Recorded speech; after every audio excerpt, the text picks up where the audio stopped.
नमस्कार मित्रों, क्या आपको ये ज्ञात है कि महाभारत युद्ध में किन किन महारथियों के रथ पर कौन कौन से देवता विराजमान थे? वैसे देखा जाए तो महाभारत युद्ध में एक से बढ़कर एक योद्धा और महारथियों ने हिस्सा लिया था, लेकिन आज हम इस वीडियो के माध्यम से उन महारथियों के रथों की विशेषताएं बताने वाले हैं जो उन्हें रण क्षेत्र में और भी ज्यादा विशिष्ट बनाते थे। नमस्कार दोस्तों, आप सभी का स्वागत है हमारे YouTube channel the house of facts में। तो चलिए जानते हैं उन योद्धाओं के बारे में जिनके विशिष्ट रथों के कारण श्री कृष्ण भी उन्हें किसी प्रकार का नुकसान नहीं पहुंचा सकते थे। सबसे पहले बात करते हैं भीष्म पितामह के रथ की। भीष्म पितामह के रथ में इतनी ज्यादा शक्ति थी कि यदि वे स्वयं अपने रथ से नीचे आकर खुद की इच्छा से समर्पण नहीं करते तो उनकी मृत्यु संभव नहीं होती। उनके इस रथ को स्वयं उनके पिता शांतनु ने वरदान स्वरूप उन्हें भेंट दिया था, जिसमें इतने शक्तिशाली अश्व लगे थे कि जब वे दौड़ते थे तो धरती कांपने लगती थी और उनके टक्कर मात्र से बड़े हाथी तक गिर पड़ते थे। ऐसा माना जाता है कि भीष्म के रथ में जुड़े एक घोड़े की ताकत 22 हाथियों के बराबर थी। महाभारत के युद्ध में भीष्म पितामह कौरवों की तरफ से युद्ध लड़े थे और इस दौरान उन्होंने अकेले पांडवों की सेना के छक्के छुड़ा दिए थे। चूंकि पितामह भीष्म को इच्छा मृत्यु का वरदान प्राप्त था, इसी कारण से उन्हें युद्ध में हरा पाना किसी के भी बस की बात नहीं थी। युद्ध में जब कौरव पितामह भीष्म के प्रखर युद्ध विद्या की वजह से पांडवों पर भारी पड़ने लगे थे, तब श्री कृष्ण ने एक ऐसे पात्र का सहारा लिया जिसने भीष्म की मृत्यु का भयंकर षड्यंत्र रचा और भीष्म पितामह को पराजित करने के लिए शिखंडी को अपना अस्त्र बनाया। शिखंडी अर्जुन के साथ उसके रथ पर सवार होकर भीष्म पितामह के सामने आ गया। भीष्म पितामह ने स्त्रियों पर शस्त्र नहीं उठाने की प्रतिज्ञा की थी, क्योंकि शिखंडी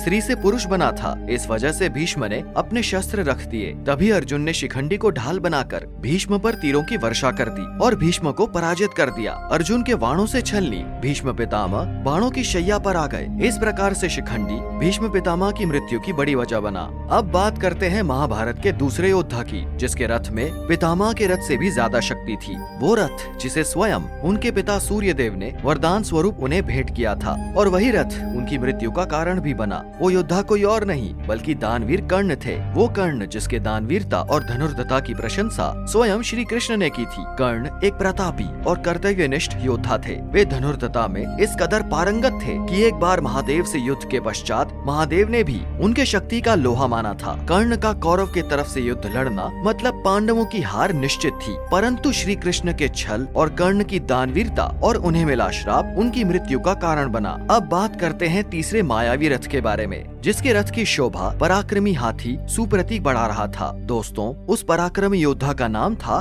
भगदत्त। भगदत्त प्राग ज्योतिषपुर के राजा नरकासुर के पुत्र थे। ऐसा मानना है कि भगदत्त का एक युद्ध कर्ण से भी हुआ था, जिसमें कर्ण जीते थे, जिसके चलते भगदत्त को महाभारत युद्ध कौरवों की ओर से लड़ना पड़ा। महाभारत युद्ध के 12वें दिन भगदत्त और अर्जुन आमने सामने हुए तो भयंकर संग्राम हुआ। भगदत्त हाथी से अर्जुन को लगभग कुचलने ही वाले थे कि श्री कृष्ण ने अर्जुन को बचा लिया। दोबारा भगदत्त के सामने आने पर अर्जुन ने भगदत्त के अस्त्र विफल कर दिए। भगदत्त घायल हो गए और गुस्से में आकर वैष्णव अस्त्र प्रयोग कर दिया, जिसकी काट अर्जुन के पास नहीं थी। मगर इसी बीच वैष्णवास्त्र के सामने कृष्ण आ गए तो उनसे टकराकर वैजंती माला में बदल गया। इस पर श्री कृष्ण ने अर्जुन से कहा कि अब वो भगदत्त का अंत करे। अर्जुन ने भगदत्त के पराक्रमी हाथी सुप्रतीक पर नाराज प्रहार किया। ये इतना तीव्र था कि बाण हाथी के कुंभ स्थल में पंख समेत प्रवेश कर गया और उसने तुरंत धरती पर गिरकर प्राण त्याग दिए। भगवान कृष्ण ने अर्जुन से कहा कि भगदत्त की आयु बहुत अधिक है और झुर्रियों के कारण उसकी पलकें झुकती रहती है और नेत्र बंद रहते हैं। भगदत्त पराक्रमी और शूरवीर है, इसलिए उसने आँखों को खुला रखने के लिए मस्तक पर पट्टी बांध रखी थी। तब अर्जुन ने सबसे पहले भगदत्त के माथे पर बंधी पट्टी पर तीर मारा, जिसके परिणाम स्वरूप भगदत्त के मस्तक की पट्टी क्षीण हो गई, उसके नेत्र बंद हो गए और उसकी आंखों के सामने अंधेरा छा गया और मौका पाकर अर्जुन ने भगदत्त का वध कर दिया। दोस्तों, अब बात करते हैं उस रथ की जिसके सारथी स्वयं भगवान श्री कृष्ण थे। जी हाँ दोस्तों, जिस रथ का सारथी स्वयं भगवान हो उसे भला युद्ध में कौन हरा सकता है? जी हाँ दोस्तों, वो रथ था अर्जुन का, जिसके रथ पर भगवान श्री कृष्ण के साथ साथ स्वयं हनुमान जी भी विराजमान थे। तो दोस्तों, आपको हमारी ये जानकारी कैसी लगी? कमेंट बॉक्स में जरूर बताएं और वीडियो को लाइक और शेयर करना ना भूलें। धन्यवाद।